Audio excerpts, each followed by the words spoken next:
प्यारे भाई बहनों, भारतीय दर्शन में सतगुरु वह पवित्र शब्द है जिसका स्मरण मात्र करने से एक गुरसिख अपने आप को समस्त भारों से मुक्त महसूस करने लगता है। अपने सतगुरु का स्मरण करने से वो समस्त चिंताओं से अपने आप को मुक्त पाता है। परंतु बावजूद इसके इस संसार में तमाम ऐसे व्यक्ति हैं जो कभी गुरु नहीं बनाते। उनमें से कई का यह कहना है कि गुरु तो हमारे माता पिता हैं, और जब हमारे माता पिता ही हमारे गुरु हैं तो फिर हमें किसी और को गुरु बनाने की आवश्यकता ही क्या है। बिल्कुल ठीक, माता पिता ही हमारे प्रथम गुरु हैं। माता ही हमें जीवन का कह कहा सिखाती है, फिर पिता। लेकिन इसके बाद फिर स्कूल जाकर गुरु क्यों बनाते हैं, किसी उस्ताद के पास जाकर कोई काम क्यों सीखते हैं, फिर उन्हें हम अपना उस्ताद क्यों कहते हैं। एक बालक आजीवन अपने माता पिता की गोद में नहीं रह सकता, और ना ही उसके पूरे जीवन उसके माता पिता उसके साथ रहते हैं।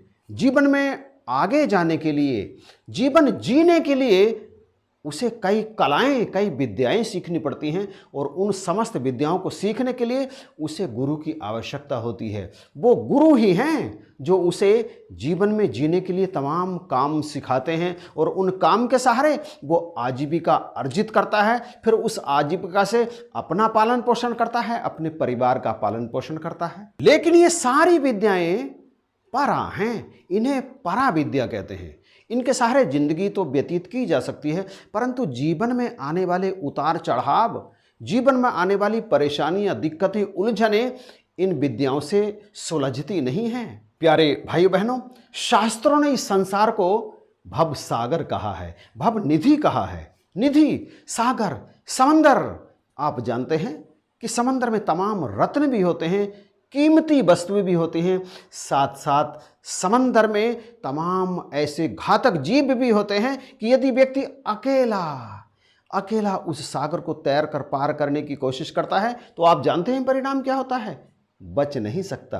कोई ना कोई जीव उसे अपने आगोश में लेकर उसका भक्षण कर लेता है। ये संसार उससे भी अधिक घातक है। इस संसार सागर को पार करने के लिए एक बेड़े की आवश्यकता होती है, एक सतगुरु की आवश्यकता होती है। सतगुरु नाम जहाज है, चढ़े सो उतरे पार। जो सतगुरु रूपी नाम के जहाज में बैठ जाता है वही इस भवसागर को निष्कंटक पार कर जाता है। अन्यथा इस सागर में रहने वाले जीव काम, क्रोध, नफरत, निंदा, रिश्ते, नाते, मोह, घृणा आदि में जीव ऐसा उलझता है। ये सब मायावी चक्र हैं, ये मन की वृत्तियां हैं। इनमें ऐसा उलझता है कि कई बार वो इस संसार सागर में बीच में ही डूब जाता है। कभी तनाव आता है, कभी चिंताएं आती हैं, कभी परेशानियां आती हैं।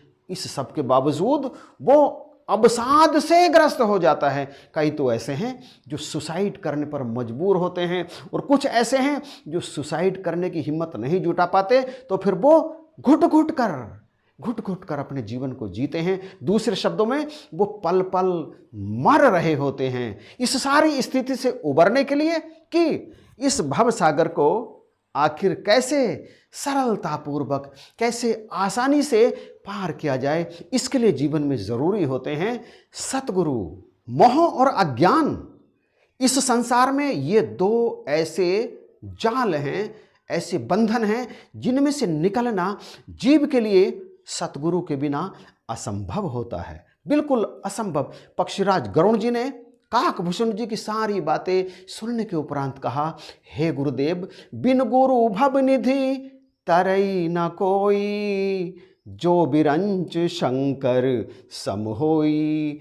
जो चाहे शंकर या ब्रह्मा या विष्णु जी के समान ही क्यों ना हो जाए, परंतु यदि उसने अपने जीवन में गुरु को धारण नहीं किया ना, तो वो इस भवसागर से कभी पार नहीं हो सकता। इस भवसागर की जो 4 गर्त हैं, अंडज, पिंडज, उद्भिज, स्वेदज, इन्हीं 4 गर्तों में वो लगातार डूबता रहता है, हिचकोले खाता रहता है, इनसे कभी निकलता नहीं। इससे निकलने के लिए, इन सब से बाहर आने के लिए उसे अपने जीवन में पूर्ण सतगुरु की शरण में जाना ही पड़ेगा। और यदि सतगुरु की शरण में नहीं गए तो फिर कहीं भी ठिकाना नहीं है।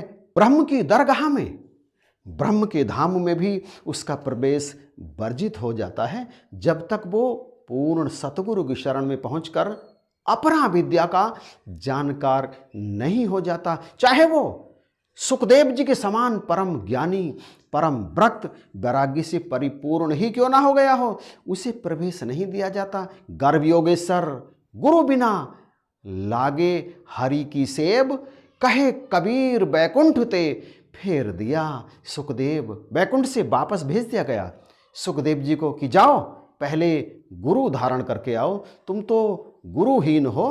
बंदर के बच्चे को पेड़ पर चढ़ना सीखना नहीं पड़ता और ना ही कोई पक्षी उड़ना सीखता है। ये जन्मजात अपने इन कामों में माहिर होते हैं, परंतु इंसान का बच्चा, उसे तो चलना भी उंगली पकड़कर सिखाया जाता है। जीवन का कोई ऐसा काम नहीं है जो इंसान का बालक अपने आप करना सीख जाए, उसे हर काम सिखाना पड़ता है। इसलिए गुरु की आवश्यकता होती है इंसान को। गुरु कुम्हार सिख कुंभ है, गढ़ गढ़ काले खोट, अंदर हाथ सहार दे बाहर मारे चोट। केवल इंसान ही है जो इस समूची प्रकृति को आश्चर्य की दृष्टि से देखता है। वो इसके बारे में जानना चाहता है, वो इसको जानता है कि इसकी रचना किसी परम शक्ति ने की है। वो जानता है कि यदि ईश्वर रूठ जाते हैं तो फिर मुझे परेशानी हो जाती है। अगर आपके पास गुरु का सहारा है ना, और भगवान आपसे रूठ भी जाएं तो फिर आपके पास रास्ता खुला है, आप गुरु के पास चले जाइए। परंतु गुरु यदि कहीं रूठ जाएं तो फिर कोई ठिकाना नहीं मिलता, भगवान भी उसका सहारा नहीं होते। कबीरा हरि के रूठते गुरु के शरणे जाए, कहे कबीर गुरु रूठते हरि नहीं होत सहाय। तो प्यारे भाइयों बहनों, यदि आपके जीवन में सतगुरु हैं तो फिर आपको मुबारकबाद है। परंतु यदि आपके जीवन में सतगुरु नहीं है और आप चाहते हैं कि आपका जीवन आनंद से व्यतीत हो, जीवन में आने वाली उलझनें, परेशानियां आपको दिक्कतें ना दें, तनाव ना हो आपके जीवन में, स्ट्रेस आपके जीवन में, उलझनें ना हो, तो फिर आप पूर्ण सतगुरु की शरण में चले जाइए। वो आपको इससे उबार लेते हैं और इस जीवन का आपके मोल पड़ जाए। जिस कारण से मनुष्य जीवन मिला है वो कारण आपको पता चल जाए और आप ब्रह्म को प्राप्त कर लें, इसके लिए आप पूर्ण सतगुरु के चरणों में चले जाइए। परंतु सावधान, आप गुरु बनाने में जल्दीबाजी मत कीजिएगा। हाँ, गुरु बनाइएगा अवश्य, परंतु ये जांच परख करने के बाद कि क्या आपने सही गुरु का चुनाव किया है, और वो तो एक ही होता है। कन फूका गुरु बहुत जगत में, फांसी डार फसावे, कहे कबीर गुरु वो पूरा, जो तेरा बिछड़ा हंस मिलावे। जो आपकी रूह को परमात्मा से मिला देता है, ऐसे गुरु के पास चले जाइएगा।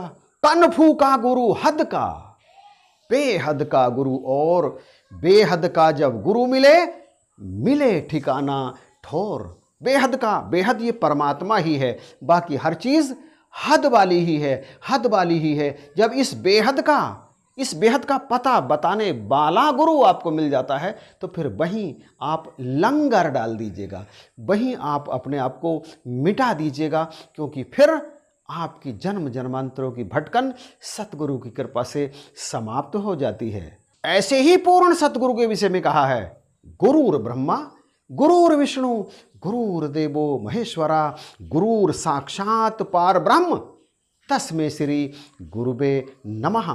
ऐसा गुरु साक्षात पार ब्रह्म ही है और मैं ऐसे गुरु के चरणों में प्रणाम करता हूँ। ऐसे गुरु के जब दर्शन हो जाते हैं ना, तो फिर महात्मा कहते हैं गुरु गोविंद दो खड़े, एक तरफ गुरु खड़े हैं और एक तरफ गोविंद खड़े हैं। काके लागू पाए बलहारी गुरु आपने, गोविंद दियो बताए।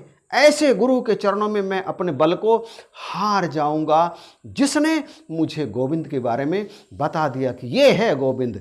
ऐसे गुरु के चरणों में साष्टांग प्रणाम, कोटि कोटि प्रणाम। प्यारे भाइयों बहनों, मुझे लगता है कि इस वीडियो को देखने के बाद आप निश्चित ही ये समझ गए होंगे कि जीवन में गुरु का कितना बड़ा महत्व है। यहाँ गुरु से तात्पर्य मेरा है पूर्ण सतगुरु से। इनके आपके जीवन में आने से आपके सारे लौकिक और पारलौकिक काम बन जाते हैं। इसलिए गुरु जरूर बनाइए और सोच समझ करके बनाइए, परख कर कि क्या आपका चुनाव बिल्कुल सही है। किसी भी दर पर जाने से पहले आप वहाँ उस दर की सत्यता को जांच जरूर लीजिए। वहाँ दीक्षित लोगों से उसके बारे में जानकारी प्राप्त कर लीजिए कि वहाँ पर मिलता क्या है, कोई मंत्र, कोई नाम, कोई शब्द या कुछ और। यदि ऐसा है तो फिर वहाँ से किनारा कर लीजिए, क्योंकि जहाँ परमात्मा का ज्ञान मिलता है वहाँ ये सब नहीं मिलता। परमात्मा का ज्ञान जिस दर पर मिलता है, कोई बहानेबाजी नहीं की जाती, परमात्मा का दर्शन करा दिया जाता है। आप ऐसे दर पर जाकर अपने शीश को झुका दीजिए। इन्हीं शब्दों के साथ आपसे इजाज़त चाहूँगा। वीडियो यदि अच्छा लगा है तो प्लीज़ इसे लाइक कीजिएगा, शेयर, कमेंट करना बिल्कुल भी मत भूलिएगा। और चैनल पर यदि नए हैं, अभी तक इसे सब्सक्राइब नहीं किया है, तो प्लीज़ सब्सक्राइब जरूर कीजिएगा। इन्हीं शब्दों के साथ आप सभी को जय हिंद, नमस्कार और प्यार भरी धन्यवाद।